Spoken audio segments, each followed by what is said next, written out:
Hey football fans, and welcome to West Coast Breakdowns, where today I'm looking at the Pac-12 championship game and at USC's offense versus the Stanford defense. Part of the story of this game is obviously that these two teams had already played each other this season, and so if we want to understand the championship game, then we really need to start with the early season matchup.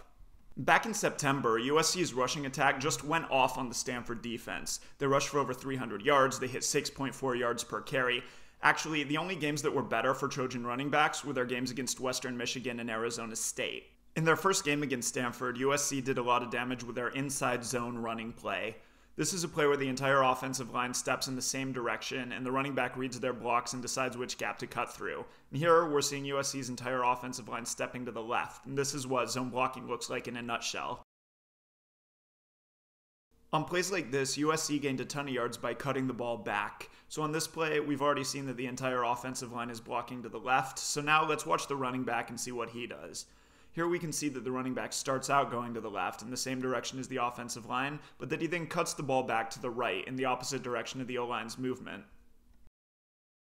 This play is going to develop the way that it does because of basic numbers. To the left of center, USC has two blockers, their left guard and left tackle, but Stanford's got three defenders. USC's outnumbered to that side, and this is what forces the cutback.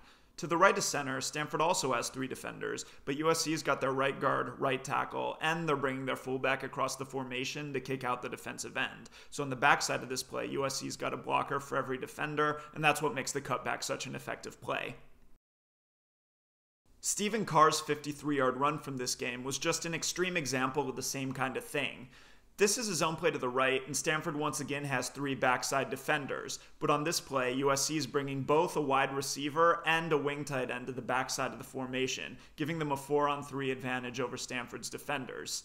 Here we can see that the cornerback's going to get taken wide by the wide receiver motion, the fullback's going to kick out the outside linebacker, and that's going to free up the right tackle and right guard to block the nose tackle and this play side linebacker, opening up a huge cutback lane for Carr. For the Pac-12 championship, Stanford had to contain these cutbacks.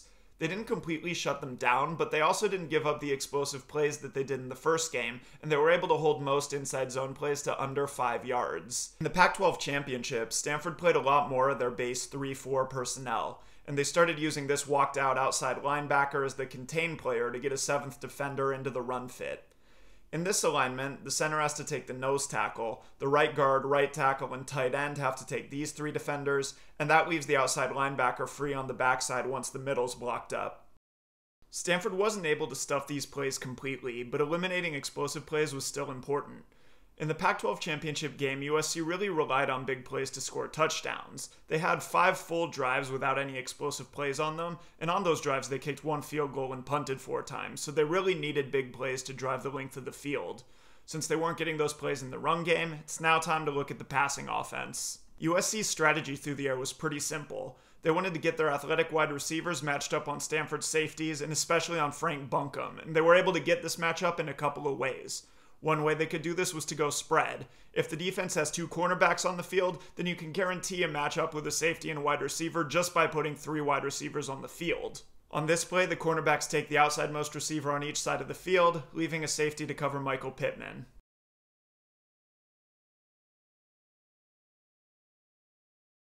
Two of USC's big passing plays didn't come from the spread, but from 2 tight end sets like this one. USC mostly ran the ball out of this personnel grouping, but they also built a dangerous passing game from it by finding different ways to isolate their receivers on safeties, and here USC uses a twin set to get Stephen Mitchel matched up on Buncombe. USC only has 2 wide receivers on the field here, but they've noticed that Stanford usually leaves their cornerbacks on opposite sides of the field regardless of the offense's formation. USC takes advantage of this by putting their tight ends to the right side. This way, Stanford wastes one of their cornerbacks covering a tight end, who's less athletic as a receiving threat. Then they put 2 quick receivers to the left of the formation. Their cornerback on that side takes the outsidemost receiver, leaving Buncombe the safety to cover Stephen Mitchel.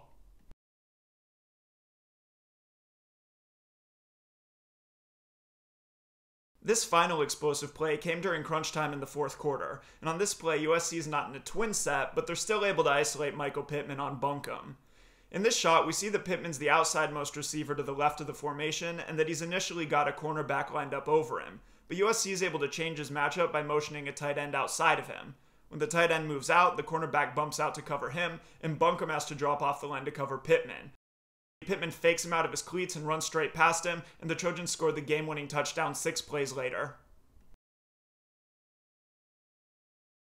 Alright, that's all I've got for today. If you like this kind of stuff, keep checking back for bowl previews and analysis throughout December and January. And thanks for tuning in.